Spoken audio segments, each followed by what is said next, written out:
Hello and welcome. In this video, we're going to be making SVG vector portraits and hopefully watch them grow old over the next 30 years. So part of the motivation for this was being inspired by the generative art space and the explosion that that's been having over the past few years. And these are the creative coders that design algorithms in code which then produce images on a screen, and they really use the code as their medium. The code is as much a part of the art as the image that the code produces. And they design these algorithms that can create infinite variations of designs that they come up with as they tweak their algorithms. So this got me thinking. On one end of the scale, you have these creative coders who are really in tune with the code as the medium of the art that they produce. But then on the other end, you have the digital artists who see their images. They look at the image from the image down into the code rather than from the code up into the image.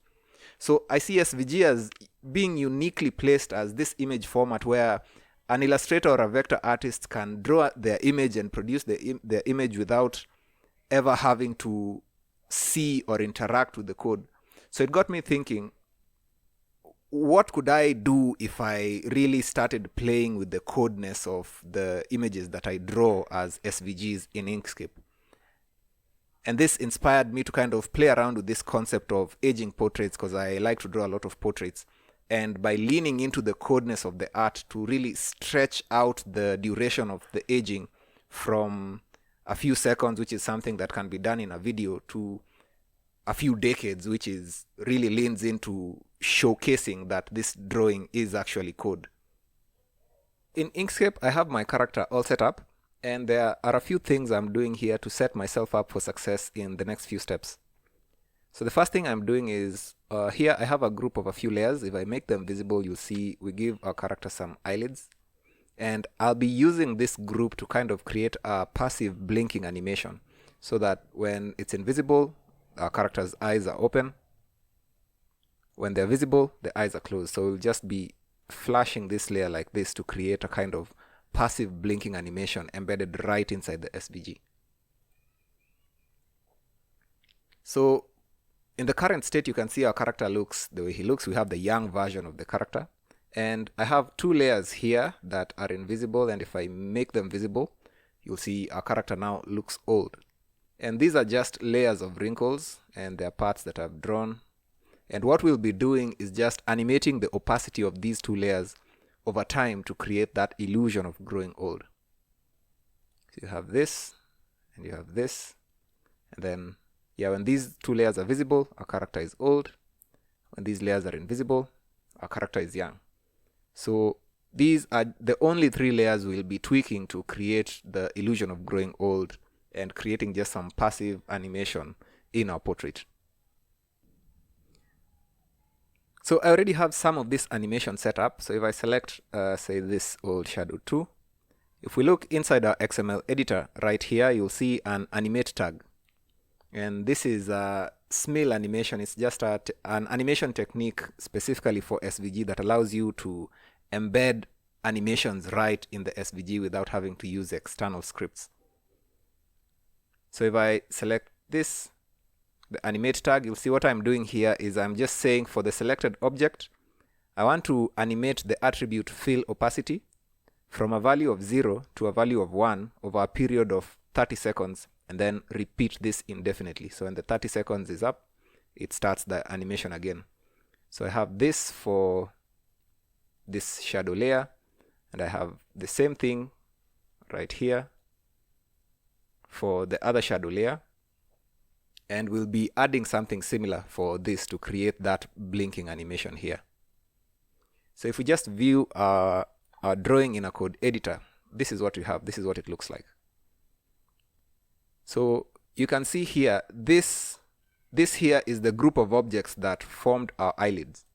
And what I've done is I've just taken this piece of code here. If I remove this, I know that this group, the closing of this group is what closes that group of objects that form the eyelid.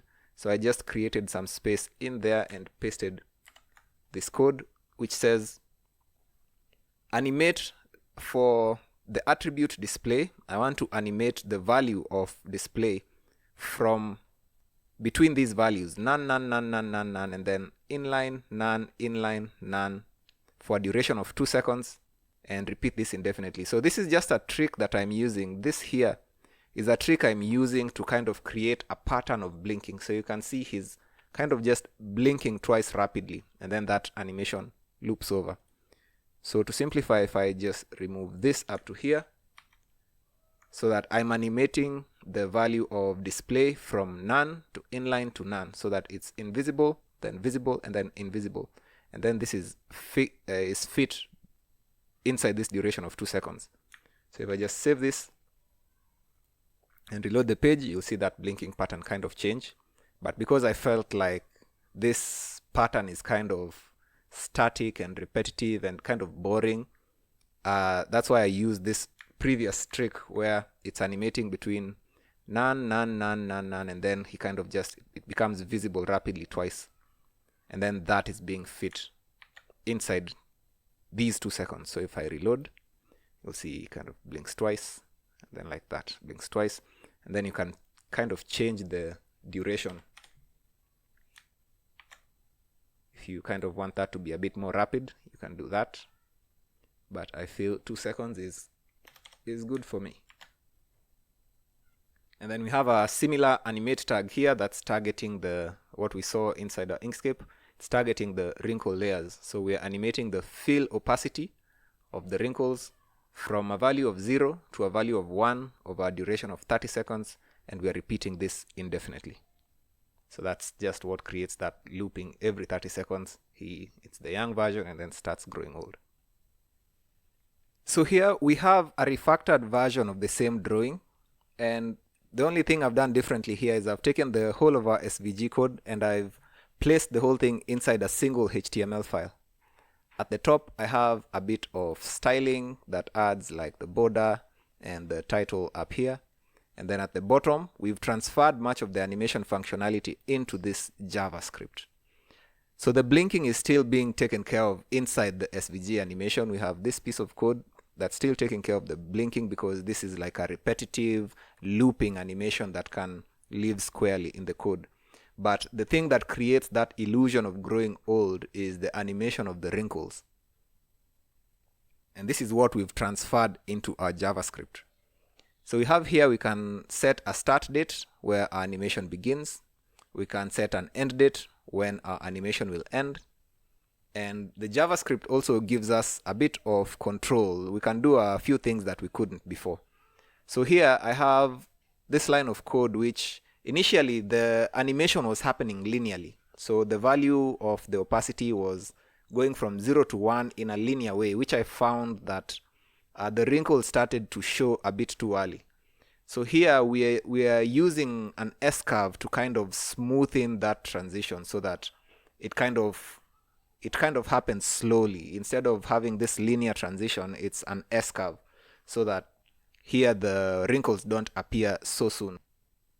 And then something else that I'm doing here is we have animation, the aging will begin and when we set the start date and the end date. But what happens when the animation ends? So I've set it such that once the duration of the aging is over, the portrait will start looping from the beginning state to the end state. So from the young version to the old version, every 24 hours, it flips back and forth, and then that goes on indefinitely into the future.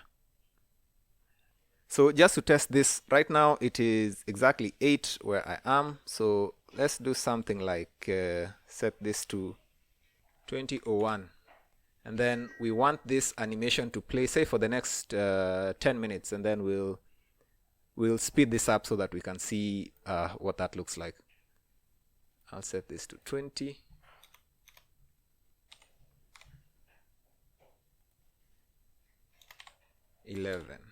Or let's even do something like 20 minutes. 2020. So it will start for the next 20 minutes. We're going to see the portrait grow old. And then from there, say every 30 seconds. So I'll say 0.5 minutes. So we'll see the portrait grow old for the next 20 minutes. And then it'll flip back and forth every 30 seconds between the young version and the old version. indefinitely. Let's just make sure this is also 2025. Then I'll save this and reload our drawing.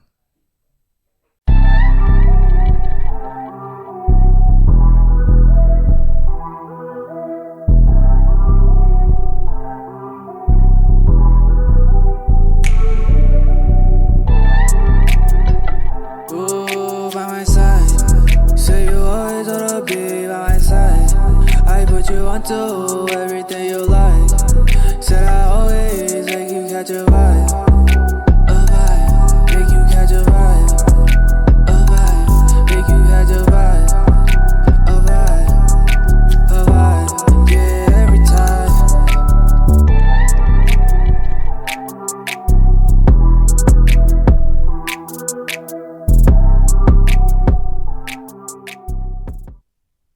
From that test, I can see that our code works exactly as I expected it. So I'll just come in here and now stretch our duration to that 30 years.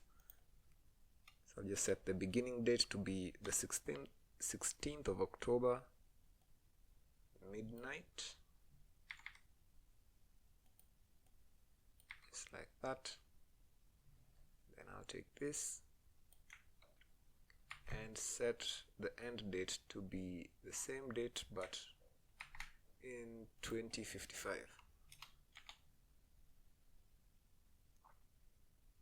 So part of the reason we opted to use vanilla JavaScript, HTML, and classic SVG is to keep the file as lean as possible and to keep all of this into a single file that we can upload onto the permaweb.